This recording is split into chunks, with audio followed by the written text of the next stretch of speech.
वहां जो लोग भी मौजूद थे उनसे उस संबंध में जानकारी हासिल की है।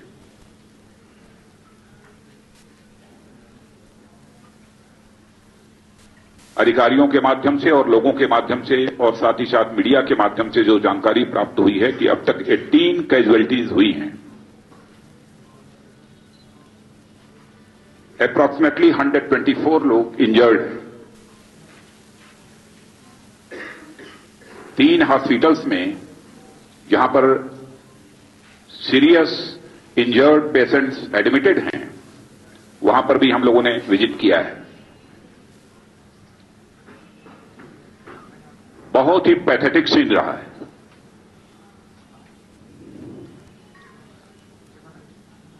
ओमनी हॉस्पिटल में 18 पेशेंट्स इस समय एडमिटेड हैं, 6 आईसीयू में हैं। उसमें से 4 की कंडीशन बहुत ही क्रिटिकल है, 1 की डेथ हो चुकी है। वैसे ही यशोरा हॉस्पिटल में भी 15 पेशेंट्स हैं इस समय। उसमें से कई पेशेंट्स का पैर काटना पड़ा है।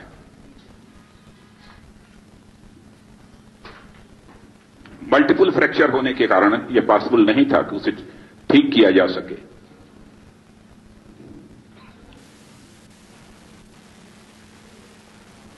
तो उनका पैर काटने का डिसीजन डॉक्टर्स को करना पड़ा है। एक लड़की भी जिसका नाम रजिता था, एमबीए की स्टूडेंट, उसका भी एक पैर काटना पड़ा है। कई को ब्रेन इंजरीज है, कई की कंडीशन बहुत ही क्रिटिकल है। वैसे ही केयर हॉस्पिटल में भी इस समय 28 पेशेंट्स हैं। 28 इंजर्ड एडमिट हुए थे, 5 डिस्चार्ज हो चुके हैं। 3 पेशेंट्स को शिफ्ट किया जा चुका है दूसरे हॉस्पिटल में। और लक्ष्मी नामक एक महिला, she was pregnant and her fetus was removed। तब जाकर उसकी जान बच सकी है। तीनों हॉस्पिटल में हमने देखा कि डॉक्टर्स मैक्सिमम एफर्ट अपनी तरफ से पेशेंट को जो भी बचाने के लिए प्रोवाइड कर सकते हैं उनके द्वारा किया जा रहा है। मैं सभी हॉस्पिटल के डॉक्टर्स को भी अपनी तरफ से थैंक्स देना चाहता हूं और उनके द्वारा जो भी प्रयास किया जा रहा है उसकी मैं सराहना करता हूं, उसकी मैं प्रशंसा करता हूं।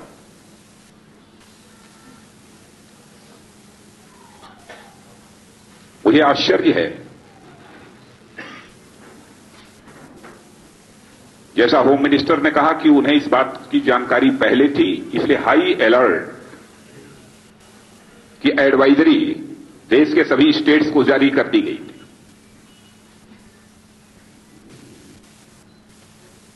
सीएम का यह कहना है कि हमें कोई स्पेसिफिक इंटेलिजेंस रिपोर्ट नहीं प्राप्त हुआ था।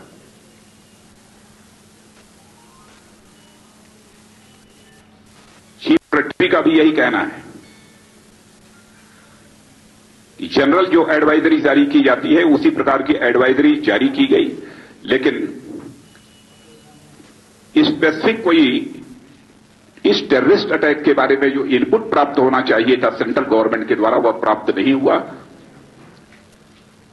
जबकि दिल्ली में जो टेररिस्ट गिरफ्तार हैं उन्होंने अपने इंट्रोगेशन में यह बतलाया कि इसके द्वारा जिन स्पॉट्स पर आज ब्लास्ट हुआ है उसकी रेकी की गई है। इसकी जानकारी सेंट्रल गवर्नमेंट को थी,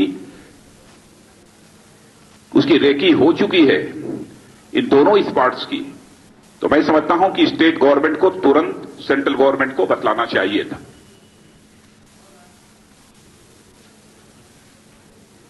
कहीं न कहीं कोई लापरवाही इसमें बरती गई है।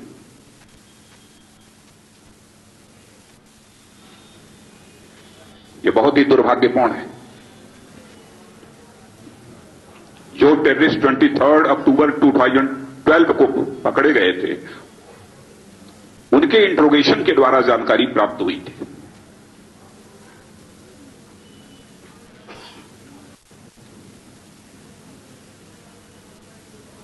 और यह जानकारी प्राप्त होने के बाद भी जो specific intelligence input state government को प्राप्त होना चाहिए था आंध्र प्रदेश के, वह नहीं दिया गया। इसके लिए मैं सेंट्रल गवर्नमेंट को पूरी तरह से दोषी मानता हूं। और यही स्टेटमेंट यदि मैं दे रहा हूं तो यहां के चीफ मिनिस्टर और चीफ सेक्रेटरी के स्टेटमेंट के आधार पर दे रहा हूं।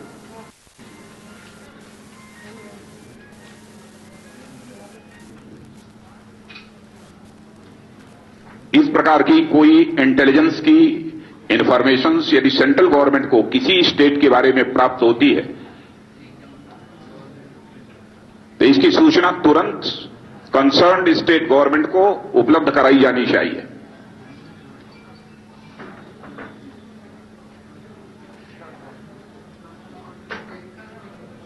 और सारा देश यह जानता है कि भारत में हैदराबाद पाक स्पॉन्सर्ड टेररिस्ट एक्टिविटीज का एपी सेंटर बन चुका है।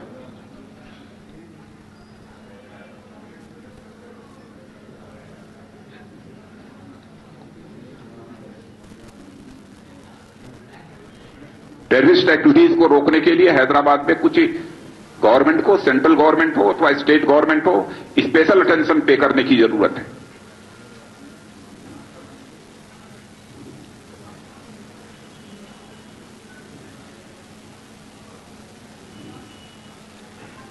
और इस प्रकार की जो एक्टिविटीज हैं गवर्नमेंट के द्वारा इसे एक चैलेंज के रूप में लिया जाना चाहिए। ये भारत के लिए एक चैलेंज है। सारी पॉलिटिकल पार्टी और भारत का हर सिटीजन इस टेररिज्म के खिलाफ लड़ने के लिए एकजुट है, कंप्लीटली यूनाइटेड।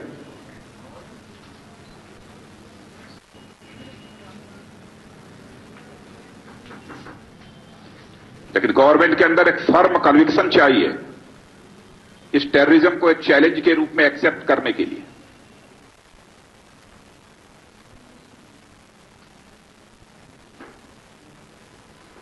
टेररिस्ट एक्टिविटीज को रूट आउट करने के लिए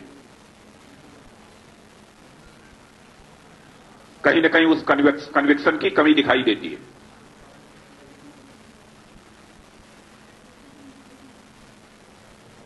सेंट्रल गवर्नमेंट का जो रोल रहा है इन टेररिस्ट एक्टिविटीज को लेकर वो बहुत ही लचर रहा है, बहुत ही सॉफ्ट।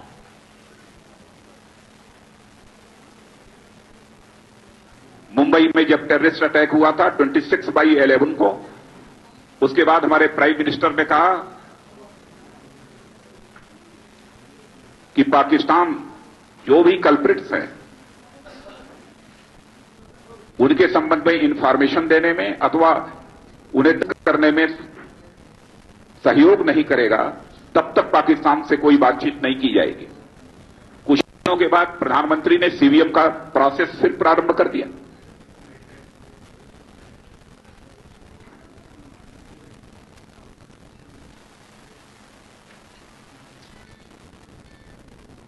इसमें कहीं दो मत नहीं है। यह सब सारी टेररिस्ट एक्टिविटी पाक स्पॉन्सर्ड है, आईएसआई स्पॉन्सर्ड है।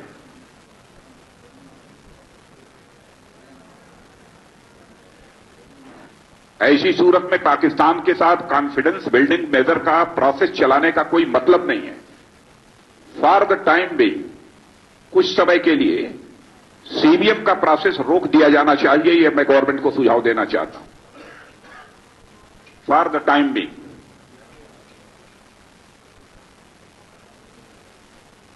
एक form decision government of India को लेना पड़ेगा। यह डिप्लोमेटिक डिसीजन है।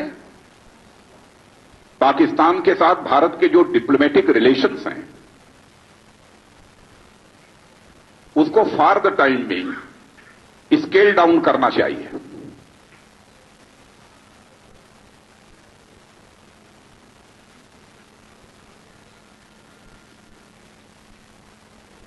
भारत को जिस तरीके से स्ट्रांगली टेररिज्म के इशू को लेकर अपना प्रोटेस्ट दर्ज कराना चाहिए, उतनी स्ट्रांगली और उतने कन्विक्शन के साथ गवर्नमेंट ऑफ इंडिया अपना प्रोटेस्ट नहीं दर्ज करा पा रही है।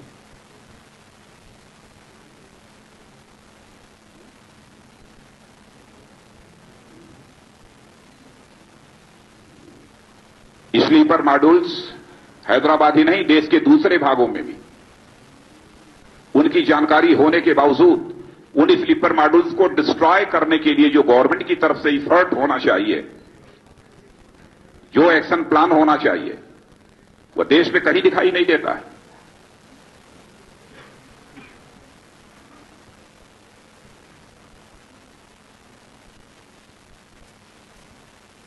फुल करेज के साथ, फुल एक्शन के साथ इस टेररिज्म के खिलाफ लड़ाई लड़ने की जरूरत है।